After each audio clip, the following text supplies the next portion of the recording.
Greetings and thanks for inviting me to be part of this special event. Landscapes are the living theaters where biodiversity meets poverty, meets climate change. They are the shared home for human communities as well as innumerable species of life on Earth. And landscapes, therefore, are vital for climate action, the purpose for world leaders gathered in Glasgow today for COP26.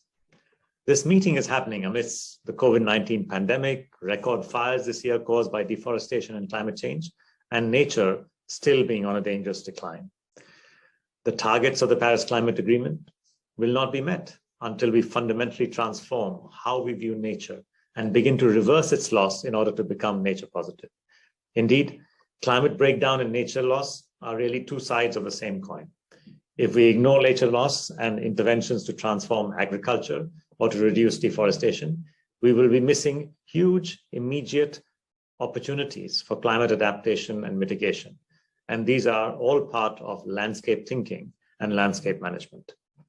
Today, I believe it's possible to embed science-based, forward-looking, purposeful targets and ambitions within the financial system so that it can contribute to protecting, restoring, and sustainably managing our natural resources. The private sector broadly, and private and public financing in particular, have huge roles to play in addressing this challenge. And policymaking needs to provide the framework, the incentives, and indeed the disincentives to enable the needed change in direction that is needed to succeed. So, how can today's corporations and financial institutions and policymakers deliver on tomorrow's economy and drive us towards a nature-positive future? I believe it begins with transformative financing for nature-dependent and nature-impacting sectors, and transitioning our economies post-COVID through job-intensive activities like ecosystem restoration, regenerative agriculture, and circular economy models for many business sectors could indeed generate an estimated 10 trillion in annual business value and could create almost 400 million jobs by 2030. Finance is critical to unleashing the potential of nature-based solutions. However, it requires a significant shift in thinking and delivery. Blended finance, the removal of perverse subsidies, the greening of public procurement, these are all parts of the new thinking and the solution toolkit that we need to deliver. And of course, broadening the investor community's current focus from impact investing to what I would term investment impacts, as in all of those trillions of dollars of passive funds, which are collectively, in fact, more than 98% of the total assets under management.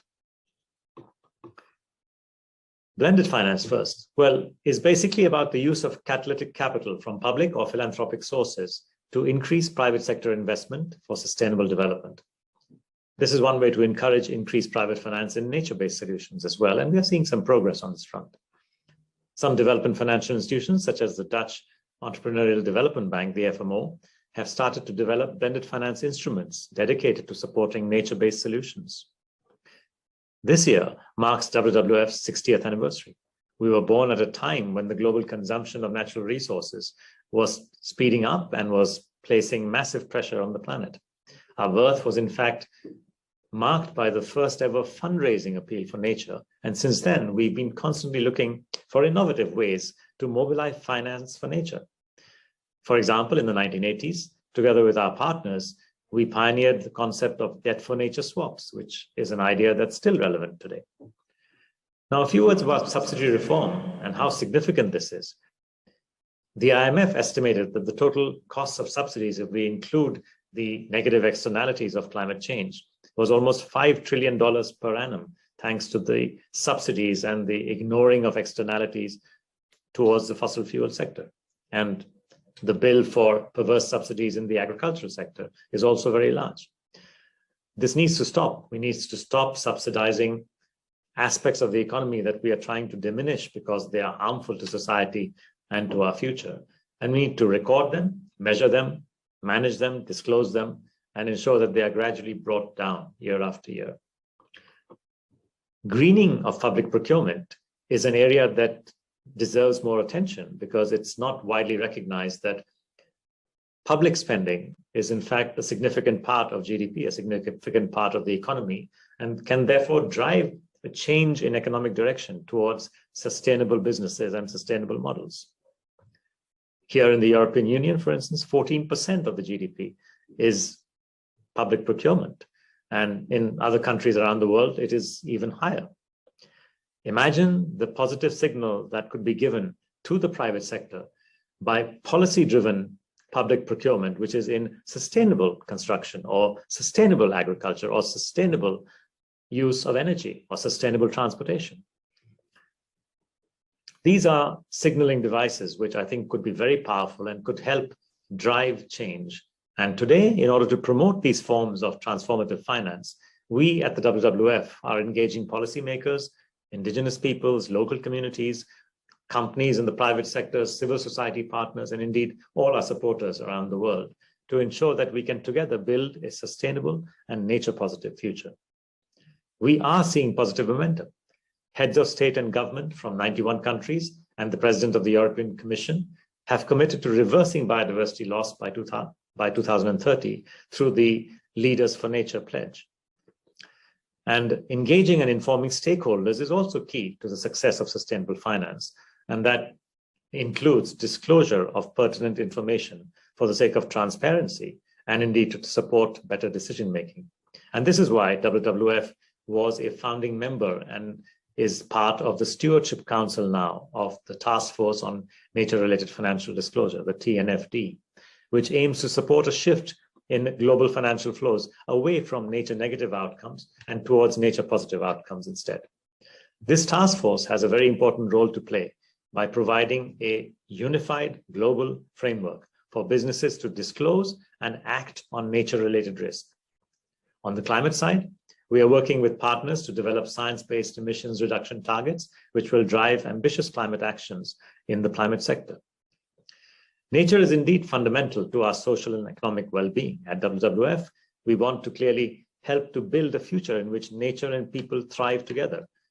I personally want to see financial institutions and markets recognizing the value not just of financial and produce capital, which they do, but also of natural capital, human capital, and social capital. And if we can use the efforts of policymakers, financial institutions, and the private sector and combine it, we would be leaving a remarkable legacy for future generations. Thank you.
Welcome, everyone, to the closing session of the fifth investment case here at the GLF. My name is Amy Duchel, and I'm with the Food and Agricultural Organization of the United Nations, FAO. I'm taking over for my colleague, Lyndall, who had to leave suddenly. So I think I'm getting some feedback here, maybe from one of these mics. In this closing session, we have another set of really exciting speakers. The previous sessions have really gone from local to regional to global levels and then kind of back again. And what we are hearing over and over again, and we're hearing it in the context of the COP commitments, is the importance of finance directly to the ground. And rightfully so, as soon as the big pledges were made at the World Leaders Summit on Tuesday about forests and land use and the billions invested in forests, the Global Alliance for Territorial Communities came out and said, yeah, and this needs to go directly to us and to the indigenous people and local communities who manage and care for these forests and natural areas. And how does this happen? I mean, how can we really get big finance to the ground in a way that hasn't happened before, so that we don't again have big declarations that we are all excited about, and then we're disappointed again and again. And we have the youth in the street saying, don't do this again. And they're absolutely right. And so let's get the finance to the ground. And today we have some really exciting panelists. But before we start, I want to show a video from Lizzie Igbine from Nigeria.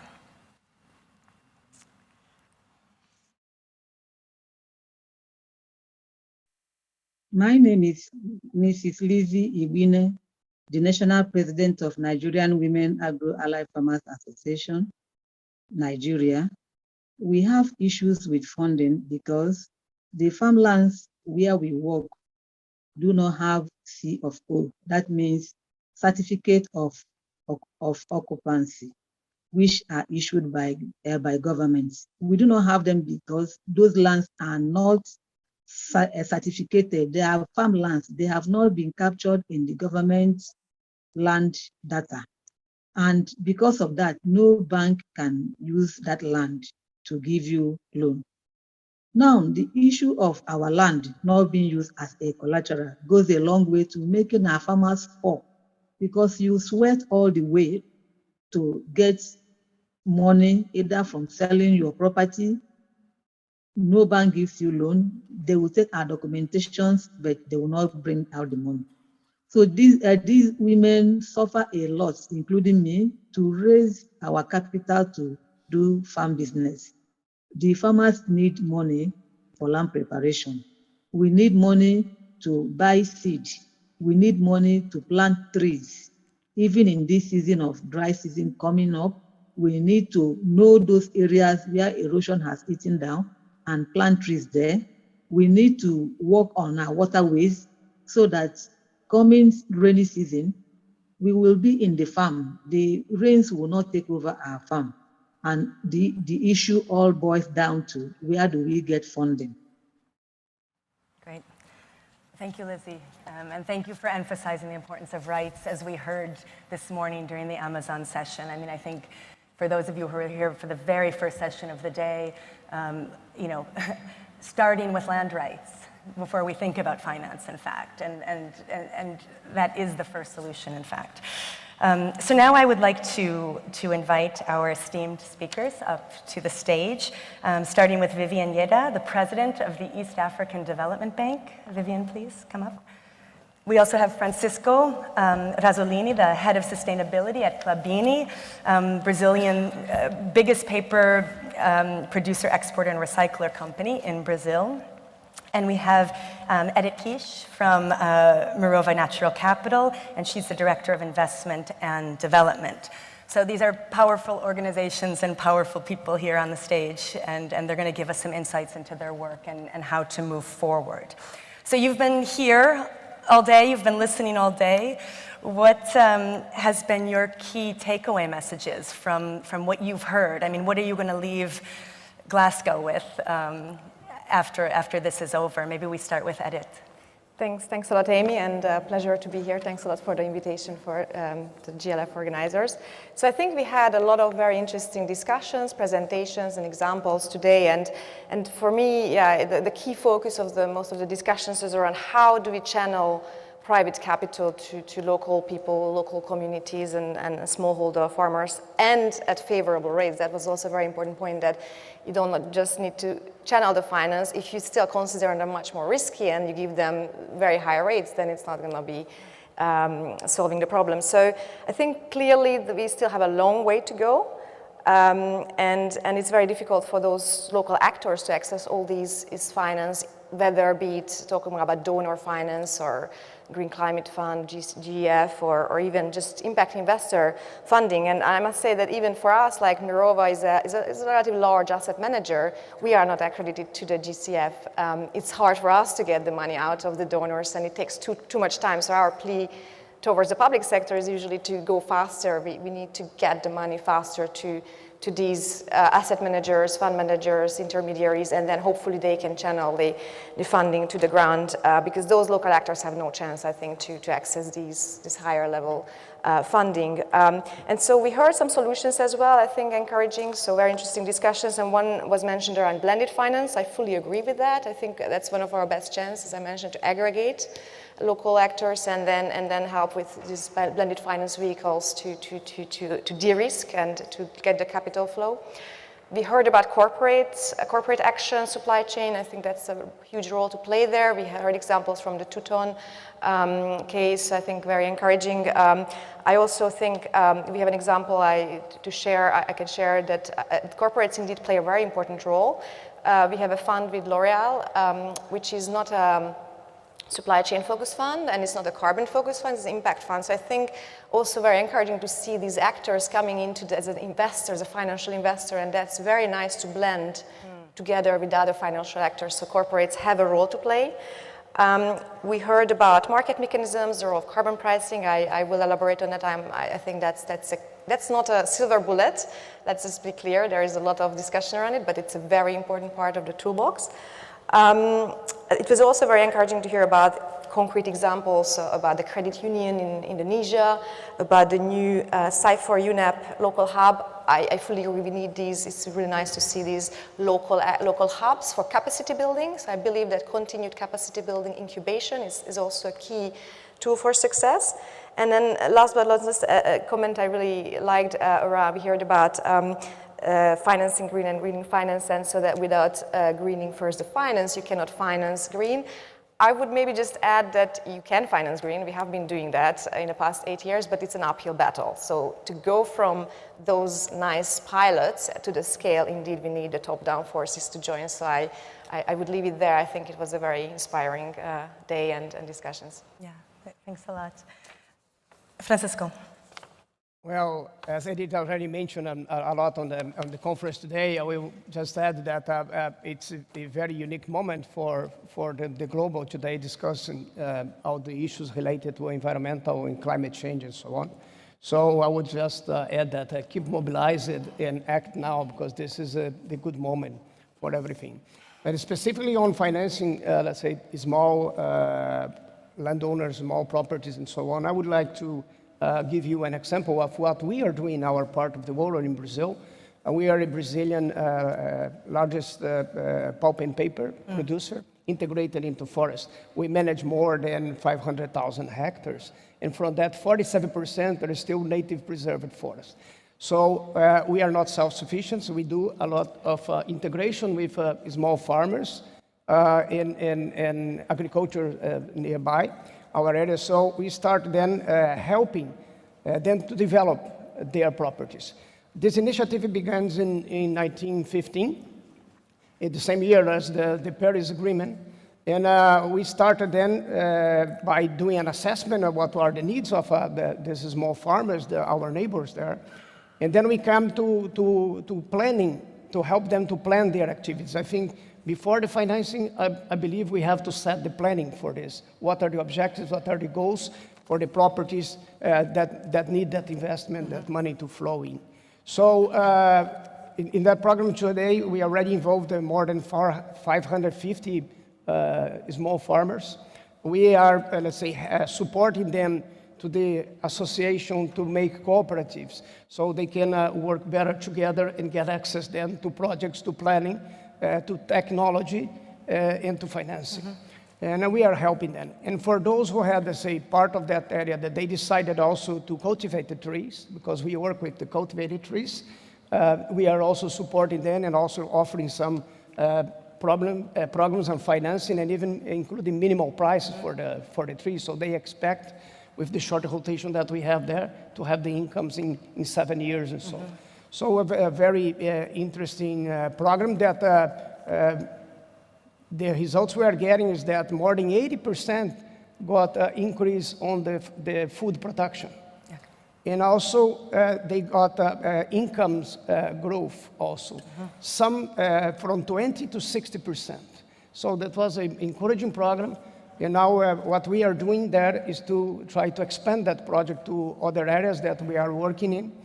And this is connected also to the Sustainable Development Goals.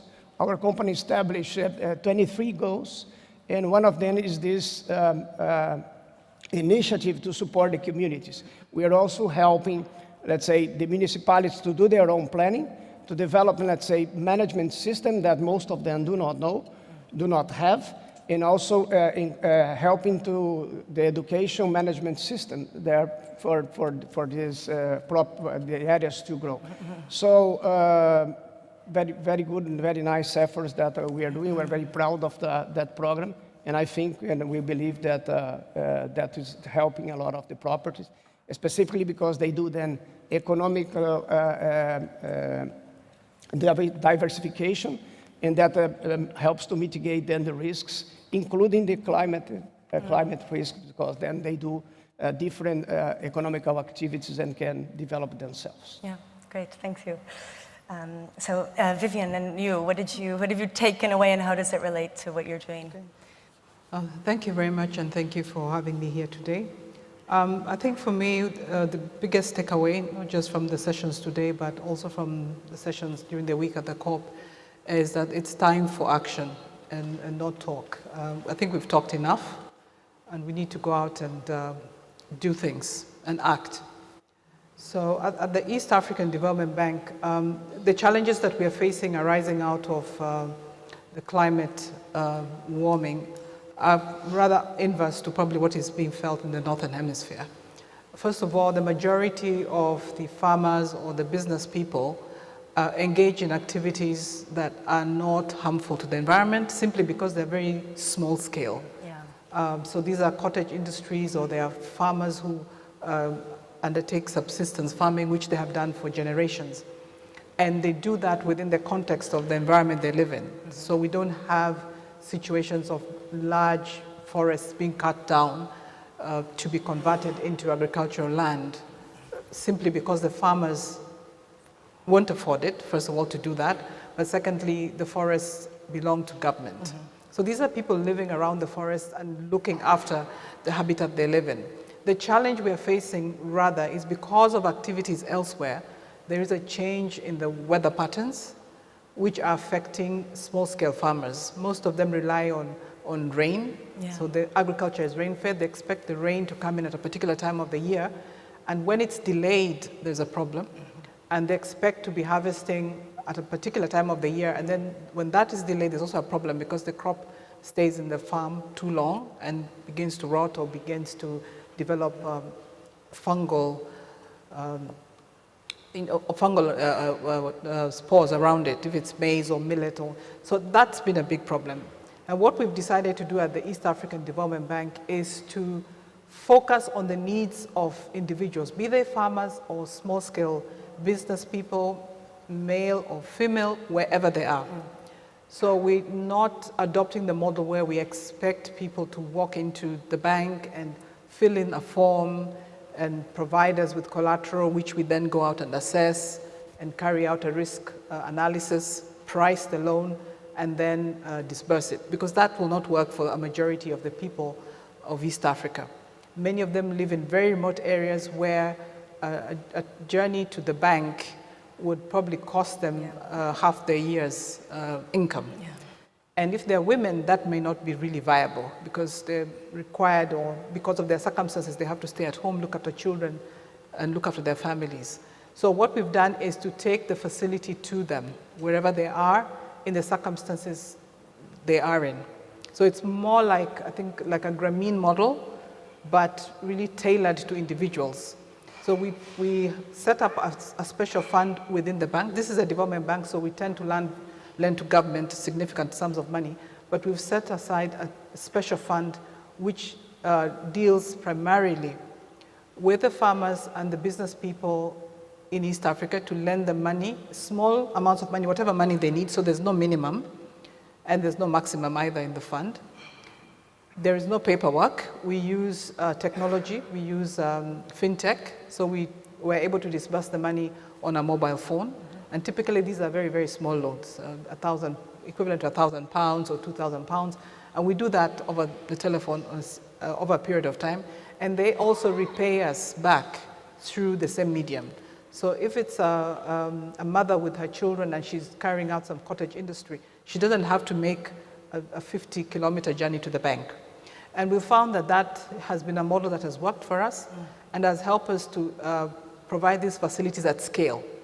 So currently we have about 15,000 loans of that nature, which we disburse through fintech and through partnerships with about 10 banks. We wouldn't have been able to do that if there wasn't the fintech.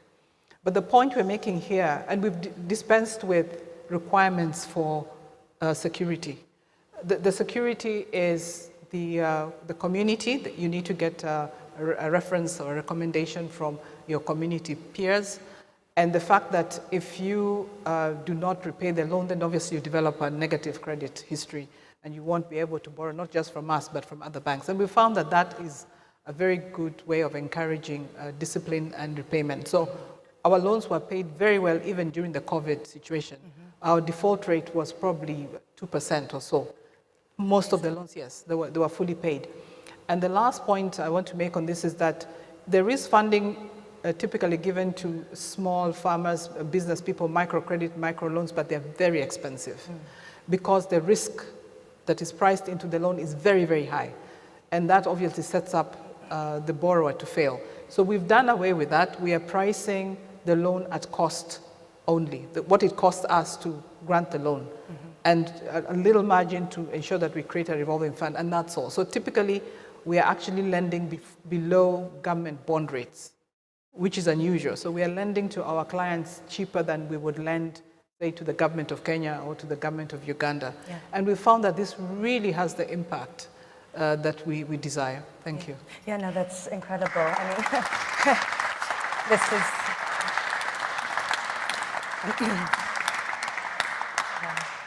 I mean, it's incredible, the sort of foresight in that. You know, we've heard over the past several days about, you know, how the climate crisis is with us. Things are changing so much quicker than we thought they would. And your bank adapting to that, in fact, to really adapt with farmers who are facing new conditions that they might not even been facing a few years ago. It's really impressive work, and thank you. So yeah, Francisco, you know, the forest sector business model is based on output from nature, but maybe not always recognized by either public or private finance as an attractive asset class. So as we talk about moving towards a sustainable bioeconomy, what innovations are needed really to protect the forests we have, promote forest restoration and sustainable management so that, you know, we're really meeting the range of impacts that investors and society are looking for? I may start by kindly disagree with your statement that it's not an attractive business, because we do have an attractive business, and we've been sustaining this business for 122 years already in Brazil. With very sound and interesting financial results, but also supporting all the ecology, all the sustainability related to that. So since 1998, we got this certification of FSC. That means that we are complying with the triple bottom line results. Before even the ESGs became a fact that it is today. But I believe that what can be in the development, if I remember the numbers from, let's say, FAO, average productivity around the world is about 9 to 10 cubic meters per hectare per year per the average forest. In our company, we are hitting more than 50. Wow. So this means that we can do a lot in smaller areas. We do not have to go and need extra areas that we need to deforest. So we just, with the areas that we are increasing productivity. So where is my main view is technology, is adding research and development. So financing research and development, financing technology developments, financing the support for those who are developing the forest and the trees are really paying off. So I believe that this is a key way. And also when I mentioned this, there is a very, very important things today, like understanding all the behavior of the forest, the ecophysiology, for instance, or the biotechnology. So there is a frontiers that we are developing quite fast now, and that are helping a lot support, let's say, results from the forest assets. And meaning this is not only planting trees, but you have to develop a kind of a cluster that uses that material, specifically for multi-purpose uses, like you can use for solid wood, or you can use for producing of pulp and paper or fuels, but also as a renewable material. We have now, say, other perspectives, like new materials coming, new chemicals or chemicals coming from these renewable sources, and also fuels. So there is this multi-purpose uses are adding value to this system. And also, there is a lot of discussion also about the Article 5 of the Paris Agreement, about the ecosystem that can be generated from that. So companies like ours that preserve a lot of this native forest, or the communities or the small farmers that we are helping them to restore the areas that they are degraded, or to protect the springs, or to protect the areas that by law must be protected. Like in Brazil, we need to have a preservation area alongside all the rivers, all the creeks. So that's helped a lot on the biodiversity, but that may help also the financial of the owners of the land. So I think that innovation comes together with sustainability, and we are seeing sustainability developing faster now with the innovations too that are helping this system. They say bet on science. That's the main goal for us to keep growing. Great. Thanks, Francisco. So for Edith, the follow-up question, I mean, Monrovia is at the forefront of, pioneering climate and nature conservation funds. And as a pioneer, I mean, you're getting a lot of attention, but you also are facing all of the challenges that no one knows about and really navigating the space.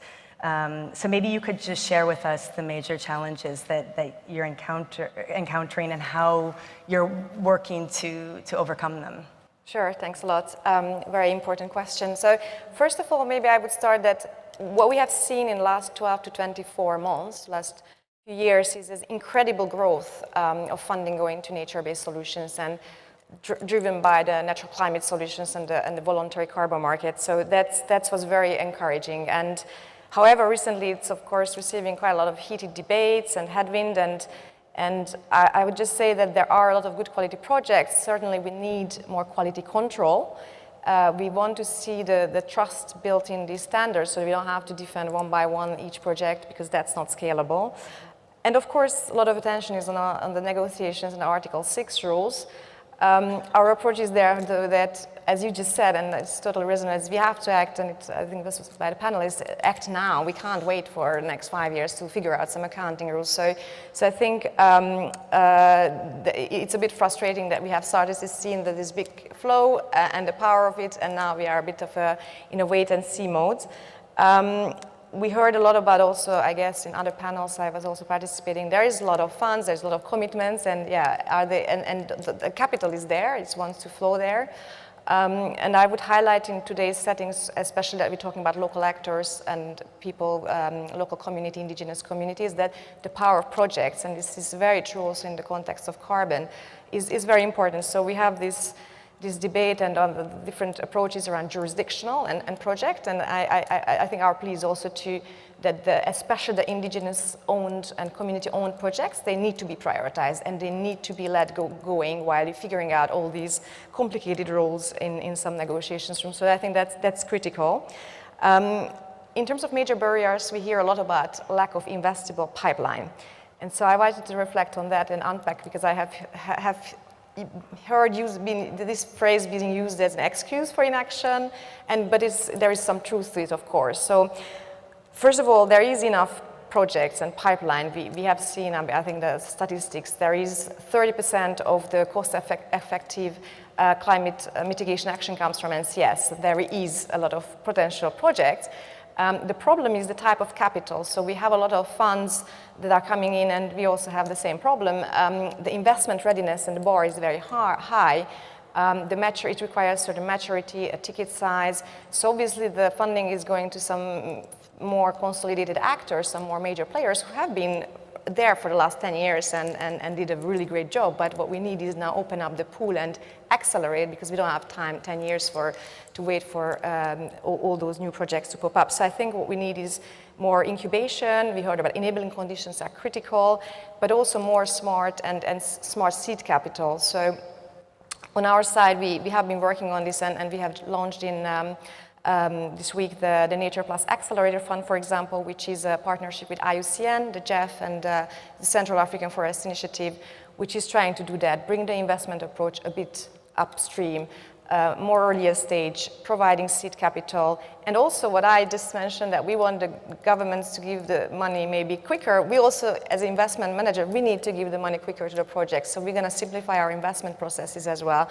because it's not fair for projects to wait 6 to 12 months in a due diligence process. So we're trying to do that. And then just a final point so again, what we have also seen, that if you have already a project that has a good business case on carbon, my view is that the market is kind of ready to pick it up. Where we do see still a lot of challenges is if you have a business case where you have some carbon or no carbon, then you still have to aggregate and innovate. And we have trialed multiple revenue approaches with our first fund.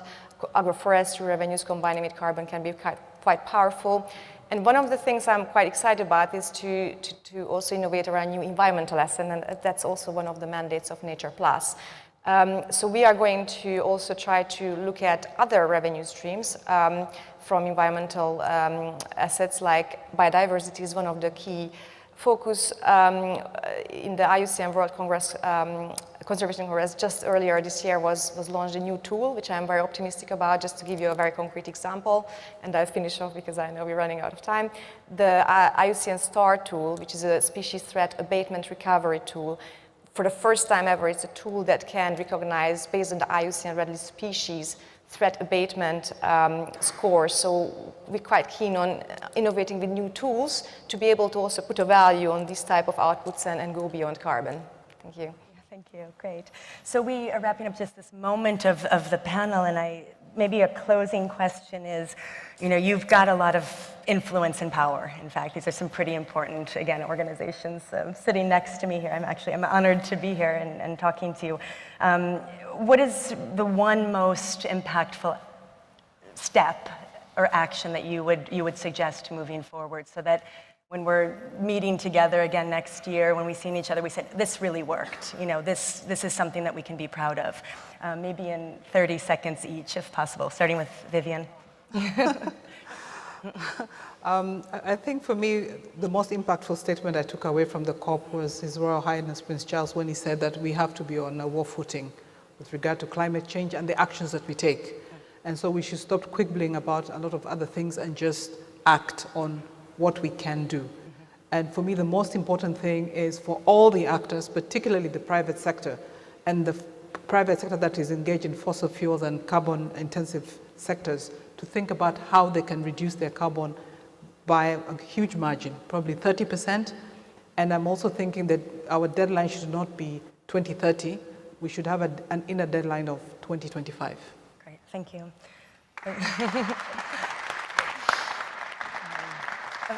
Francisco. Well, coming from a company that works with the bio-based, I think my own view is that we should go sustainable, we should go green, we should go renewable, and reduce a lot the greenhouse gases emissions. That's my main takeaway for the future. Okay, great, thank you. In the minus 2 seconds, I think, again, coming from the private sector, coming from the market-based mechanisms, I think for me the most powerful would be to stop, fighting around these claims and make it mandatory. If all these companies had to use these credits, forget about offsetting as a tax or as an obligation, but use only or prioritize these indigenous-led carbon NCS, high-quality NCS carbon credits, we on our side would definitely be able to accelerate the flow and would see a very huge ramp up on the private side. Thank you. Thanks so much. So a huge round of applause for our panelists. Thank you so much for being here. So you can all sit down. Yeah? Thank you. Great. And now, if I understand correctly, we have 2 ministers with us ready to speak. First, the Minister of Environment and Sustainable Development of Madagascar, Dr. Vahinala Rahadinarina. Yeah, she's here. Oh, good. I've heard so much about you, Minister. It's such a pleasure to meet you. Yeah, nice to meet you. Thank you. I turn it over to you. Yeah, thank you. Yeah, you can use the lectern. Yeah. Thank you. Excellences, Mesdames et Messieurs, tout d'abord, je suis très honorée d'être là et de représenter mon pays qui est Madagascar ce soir. Donc, merci infiniment pour l'invitation. Madagascar, vous avez certainement dû entendre parler de ce pays ces derniers mois, ou ces dernières semaines, ou ces derniers jours lors de la COP26. Madagascar qui connaît une famine reconnue d'origine climatique par les Nations Unies. Actuellement, il y a 1 300 000 personnes qui vivent directement sous cette famine très importante et surtout avec les impacts que cela crée humainement, mais aussi sur la biodiversité. Je voudrais aussi rappeler que Madagascar, c'est 5% de la biodiversité mondiale. On parle en ce moment de stratégie 30-30, et bien 5% de cette biodiversité mondiale est à Madagascar. Madagascar, c'est aussi encore des forêts primaires, c'est les baobabs, c'est les lémuriens. Mais c'est un des pays les plus vulnérables climatiquement, et c'est un des pays qui doit aussi gérer au quotidien une perte très importante de la biodiversité. Donc Madagascar est au cœur de cette problématique, on va dire, qui concilie à la fois le climat et la biodiversité. Pour nous, c'est le quotidien de Madagascar, des Malagasy. La question climatique est une question centrale pour la suite de la relance économique de Madagascar, notamment la relance post-Covid, mais surtout une relance que nous souhaitons également être une relance basée sur la nature, les nature-based solutions. Madagascar souhaite multiplier ces solutions-là et déploie déjà tous les moyens à travers différents financements, mais surtout nous attendons ce financement climatique qui manque à l'appel depuis la COP21. Le financement climatique qui va permettre à Madagascar d'enclencher son plan national d'adaptation, le fameux PNA. Nous sommes parmi les 5 premiers pays à l'avoir élaboré et nous attendons maintenant les réalisations, même si l'État malagasy a commencé à mettre en place différents investissements à travers des ressources propres internes. Je peux vous parler notamment de différents projets dans le Grand Sud sur lesquels l'État a commencé à déployer des moyens pour la résilience du territoire du Grand Sud qui est donc victime de cette crise climatique. Nous avons besoin d'investir dans l'eau, l'accès à l'eau, puisque le Grand Sud de Madagascar connaît maintenant de très très fortes températures entre 40 et 45 degrés C, une forte baisse de la pluviométrie, 480 mm l'année dernière, et malheureusement les prévisions ne sont pas bonnes, nous attendons 450 mm de pluie cette année. Ça veut dire 1 mois de pluie dans l'année, avec des températures très fortes. Nous vivons également des problématiques nouvelles, comme les dunes qui se forment un peu partout sur ce territoire-là, qui recouvrent les terres agricoles, qui ne permettent plus aux populations locales de faire de l'élevage, d'avoir des activités de subsistance et qui créent donc ces menaces très fortes sur la biodiversité, puisque nous vivons depuis 3 ans nos premières migrations climatiques. Beaucoup de pays dans le monde ne savent pas qu'il y a des migrations climatiques à l'intérieur du pays, du sud vers l'ouest et du sud vers le nord, et qui menacent directement cette biodiversité. Ces 5% de biodiversité qui constituent pourtant des puits de carbone et avec qui Madagascar soutient activement la réduction des émissions au niveau mondial. L'État investit donc depuis plusieurs mois cette année sur ces investissements pour la résilience. Et comme je le disais tout à l'heure, c'est vraiment une question de financement qui manque à l'appel. Des financements qui représentent aussi des opportunités. Madagascar, ne l'oublions pas, c'est aussi de gros problèmes d'utilisation encore du charbon de bois. 92% de la population utilise encore du charbon de bois. Donc la transition énergétique de Madagascar est au cœur de cette question à la fois climatique, mais aussi de protection des forêts. Donc je lance un appel ce soir pour que ça soit relayé.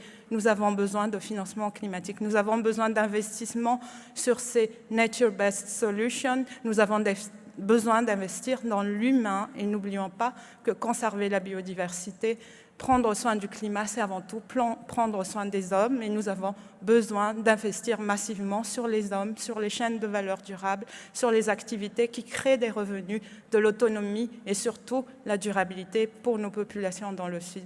Merci beaucoup, mesdames et messieurs.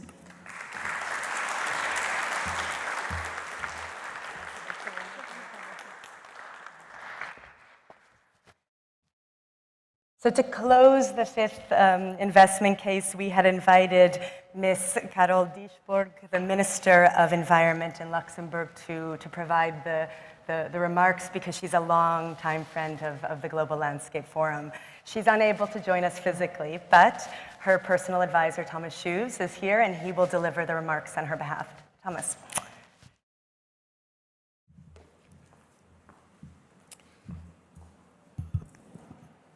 Thank you so much, Lyndall.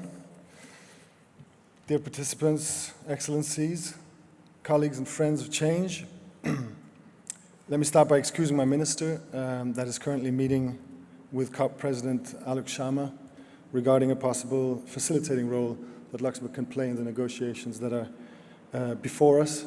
So there's a good reason why she isn't here, but just to point out how much she believes in this subject and how much she would have liked to be here. So I've promised her to deliver her speech that we worked on this morning, so you can be sure that it's her words that I'm bringing forward tonight as closing remarks of this wonderful event. With the publication of the IPCC report in August this year, we were again presented with scientific evidence that increasingly heat waves, extreme droughts, flooding are coming our way. But beyond the IPCC, the science, the numbers, it's enough to look at what happened this summer, not only in the regions that are already very vulnerable, and we've heard it from Madagascar just now, to the detrimental effects of climate change, but also on our very own doorsteps back home in Central Europe, with hundreds of people dying in Germany, in Belgium, with enormous hardship also in Luxembourg. It's high time to take ambitious action to counter these effects. And one urgent action is to direct financial flows towards organizations, projects, and initiatives that need it the most to combat the effects of climate change. And that is why Luxembourg is continuing to focus on nature-based solutions and investing substantially in these solutions. They will have an important role to play if you want to get back on track with the 1.5 degrees Celsius goal of the Paris Agreement. It goes without saying that finance stakeholders have done continuous efforts in recent years to shift their activities from, let's say, common or classic finance towards green finance, and at the same time to increase financing for nature-based solutions, as demonstrated by the discussions of this day. This needs to be recognized, because we know that real sustainable impact and change can only be achieved if public and private sectors or private actors work together to mobilize money and scale beneficial activities. And yet, we have to acknowledge that the benefits of finance flows are still very inadequately shared. Less than 2% of climate finance flows reach small-scale farmers in developing countries. This is an absolute concern for us because we know that we need more people-centered projects. We need to tap more into the local knowledge on the ground to be successful with this. We know that good sustainable finance needs to take into account always both environmental and social issues. So, collective efforts and partnerships on advancing the drive towards finance for nature-based solutions are still very much needed, just as much as better distribution of the benefits derived once we've increased that sustainable finance contribution. This is why Luxembourg is ever more engaged and will continue driving innovation and support towards sustainable finance for nature, including in the context of the Luxembourg GLF Finance for Nature platform, which will help to extend this push beyond our own and many other borders. So with this in mind, it is my pleasure to announce next year's 6th Investment Case Symposium, which will be hosted under the umbrella of the Luxembourg GLF Finance for Nature platform, and which will give an opportunity to monitor actions undertaken and progress made in mainstreaming investments for nature-based solutions. So Luxembourg therefore encourages all investment case participants to catalyze action with the aim of achieving the goals set in the 3 Rio Conventions and to actively engage in the UN Decade on Ecosystem Restoration. So I would like to close this wonderful event by thanking the organizers, especially our partners at CIFOR, but also the speakers of this event for making it happen, and all the participants, actors of change, for their active and tremendous contributions. I now kindly invite all the participants here on site tonight to join us for a closing cocktail reception right after the GLF closing plenary here. Thank you for listening and have a good evening.